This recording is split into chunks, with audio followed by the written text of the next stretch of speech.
এই কাহিনী শুরু হয় আল্লাহর নবী হজরত সুলাইমান আলাইহিসাল্লামের মহিমান্বিত দরবারে।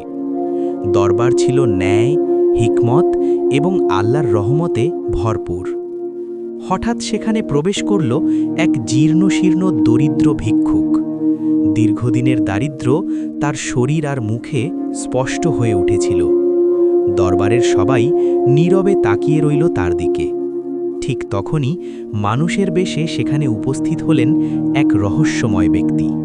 তিনি ছিলেন মৃত্যুর ফেরেশতা মালাকুল মউত আজরাইল আলাইহিসসালাম। আজরাইলের দৃষ্টি চলে গেল সেই ভিক্ষুকের ওপর, গভীর এবং তীক্ষ্ণ।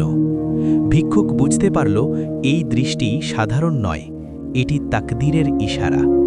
তার বুক ধড়ফড় করতে লাগল, শরীর কাঁপতে শুরু করল। আজরাইল চলে যাওয়ার পর ভিক্ষুক নবীজির কাছে ছুটে গেল। সে বলল, হে আল্লাহর নবী, ওই লোকটি কে ছিলেন যিনি আমার দিকে তাকালেন? সুলাইমান আলাইহিসসালাম উত্তর দিলেন, তিনি মৃত্যুর ফেরেশতা আজরাইল। এই কথা শুনে ভিক্ষুকের দেহে যেন প্রাণই থেমে গেল। সে ভাবল, আজই হয়তো আমার শেষ দিন এসেছে। ভিক্ষুক কান্নায় ভেঙে পড়ল এবং বাতাসের সাহায্য চাইল। দয়াপরবশ হয়ে নবীজি বাতাসকে আদেশ দিলেন তাকে বহু দূরে পৌঁছতে।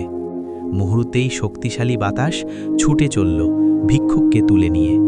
চোখের পলকে সে পৌঁছে গেল হিন্দুস্থানের এক নির্জন পাহাড়ে। সে ভাবল, এখানে আজরাইল আমাকে খুঁজে পাবে না। কিন্তু সে জানত না, এটাই ছিল তার নির্ধারিত স্থান। ঠিক তখনই নূরের আলোয় আবির্ভূত হলেন আজরাইল। আল্লাহর হুকুমে সেই পাহাড়েই লেখা ছিল তার শেষ সময়।